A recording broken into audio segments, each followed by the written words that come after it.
Welcome to modern America, where your white picket fence is now a rusty metal barrier. This is the tragic comedy of the dead American dream, and you are paying for it. Back in the day, a lovely starter home cost only 3 times your annual salary. Today, browsing Zillow is less about house hunting and more about experiencing pure, unadulterated emotional damage. In 1988, the home price-to-income ratio was a cozy 4-to-1. Today, that ratio has ballooned way past previous housing bubble levels to an astronomical 6-to-1. Take Queens, New York, where humble working-class homes now sell for well over $800,000. Even highly skilled union steam fitters are finding themselves living paycheck to struggling paycheck. Over in New Zealand, an uninhabitable wooden shack with peeling paint recently sold for nearly $2 million. The local press appropriately called it a dunger, which literally means absolute trash. Why does this madness continue, you ask?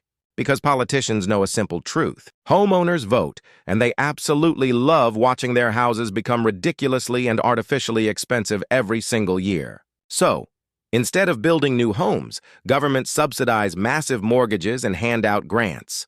Each policy is pitched as help, but in practice, it only makes houses even more ridiculously expensive. But trading these overpriced bungalows back and forth does not actually create any real national wealth. In New Zealand, prices have finally plummeted, leaving recent buyers completely trapped in negative equity. Some couples even sold their homes at massive losses to live full-time inside a bus. It is always wise to have wheels on your house when the bank is chasing. American homeowners are currently pulling up the drawbridge, absolutely refusing to sell their houses now. They are desperately clinging to their low interest rates, completely freezing the entire housing market solid.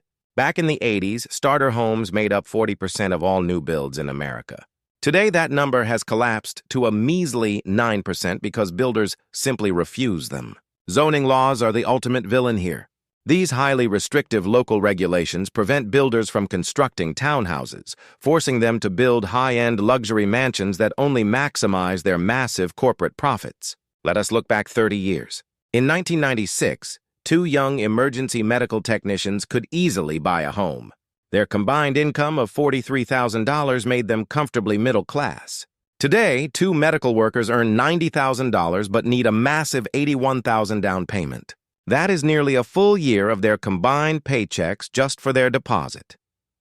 Adjusted for inflation, essential workers have received a grand total of 0% wage increases over 30 years. Yet, the average cost of housing has skyrocketed by 67% total. Older generations love calling young people entitled. But frankly, when you look at the data, you realize something is deeply broken. Today, young people have every right to be absolutely furious. Consider Simone Wilkes, a hardworking mother earning just $600 a month. She is forced to choose between paying for electricity or putting fresh food on her table daily. Simone waits in line at the food bank for 2 hours, only to receive a single cabbage and an energy drink. This is the brutal reality of our modern economy. Or look at Stacey Newton, a self-employed sales representative diagnosed with leukemia. Her health insurance premiums skyrocketed overnight to over $4,500 every single month without fail. Millennials are literally dying at higher rates than before, and nobody is talking about it. Deaths among young adults have surged due to extreme, unmanageable stress and constant financial despair. Paradoxically, data shows millennials are the most independent, self-reliant generation in recorded history. Yet, nearly 16% of them are still forced to live at home with their own parents. Imagine sending out 500 job applications, only to receive absolute silence. You started searching in your field, but now you are applying for literally anything that pays a basic wage. At this rate, you are about a month away from seriously considering starting an OnlyFans account. Because apparently your expensive university degree is not doing much to pay off bills. Your boomer father does not understand why you cannot just walk into the company, shake the boss's hand, and ask for a job. Yes, Dad, because that works beautifully today. Boomers stayed at their jobs for 15 years. Millennials are lucky to get 3. Why? Because corporate America treats workers like temporary liabilities rather than long-term assets to invest in. Older generations raised kids with a strict tough-it-out mentality, but that did not actually help anyone. Today, young people are happily seeking professional therapy to fix their psychological damage. The damage started early. In the early 2000s, the toxic heroin-chic media aesthetic took hold, bombarding young minds with distorted body images and fueling a massive surge in eating disorders. Then came hustle culture, beautifully packaged as the ultimate path to success. In reality, it was just a fast track to total, back-breaking psychological burnout for this entire modern young generation. Your parents told you college was absolutely necessary. What they did not mention was that tuition at public universities skyrocketed by a mind-boggling 213% since 1988. Now, student debt has ballooned into a terrifying $1.7 trillion national crisis. Many graduates are saddled with mortgage-level debt that they can never, ever discharge in bankruptcy. You graduate with massive debt only to find entry-level jobs require 5 years of experience. How do you get experience without any job? It is a cruel catch-22. Even getting around has become a total financial nightmare. The average car payment is now over $700 per month, with loan terms stretching to an unbelievable 6 years. To make matters worse, young people are paying 40 to 60% more for gas than baby boomers did. Driving has officially been transformed from a basic necessity into a luxury. When your basic living expenses are sky high, you rely heavily on credit cards. But with astronomical interest rates hovering around 25%, you enter an inescapable, crushing financial death spiral. The gig economy was promised as a beautiful form of flexible freedom. In reality, it has become a grinding necessity for survival as millions deliver food just to pay their rent. You run your own personal car into the ground driving for giant ride-sharing corporations. They make massive profits off your labor, but they will never buy you a new vehicle. We have shifted from treating workers as valuable assets to treating them as costly liabilities. Full-time jobs are replaced with unstable temporary contracts to avoid paying any employee health care benefits. Worker productivity has surged by 64% over the last 40 years. Yet, wages only crawled up by 17%. You are actually working harder, but you are earning less now. Look at General Electric.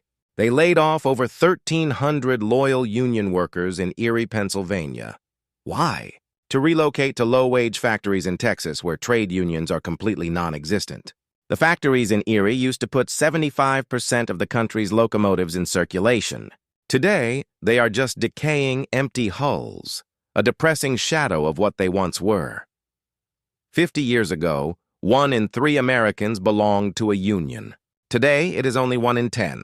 Corporate giants successfully breed fear to crush worker solidarity and collective bargaining.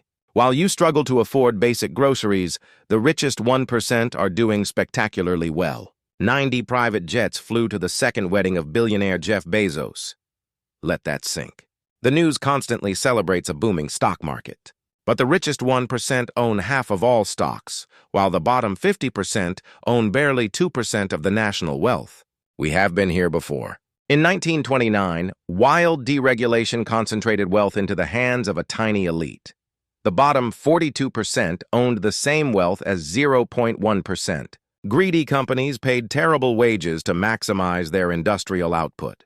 But because workers only made chicken feed, they had no purchasing power, causing the entire stock market to then violently explode. What saved the nation was the New Deal, which recognized a simple fact. A healthy economy requires money to circulate, meaning companies must pay workers well so they can spend. Today, corporations bypass these protections through massive lobbying. In 2024, lobbying costs hit an all-time high of over $4 billion. Money has officially bought all the politicians in Congress. They also destroy competition through predatory pricing and aggressive mergers. Giant monopolies consolidate power, leaving you with absolutely no choice but to pay whatever ridiculous prices they decide to charge. Unsurprisingly, birth rates are plummeting to historic lows because having children has become a luxury. Politicians propose tiny baby bonuses, but a $5,000 Band-Aid cannot fix an 18-year commitment. Instead of supporting families, corporations encourage young women to freeze their eggs and work like crazy. They promise motherhood can wait, but this is just another cunning corporate productivity trap today. In response, young people are embracing milestone agnosticism. They are completely rejecting traditional timelines for marriage and career, fiercely carving out their own unique, self-reliant paths in a hostile system. The old rules do not apply anymore.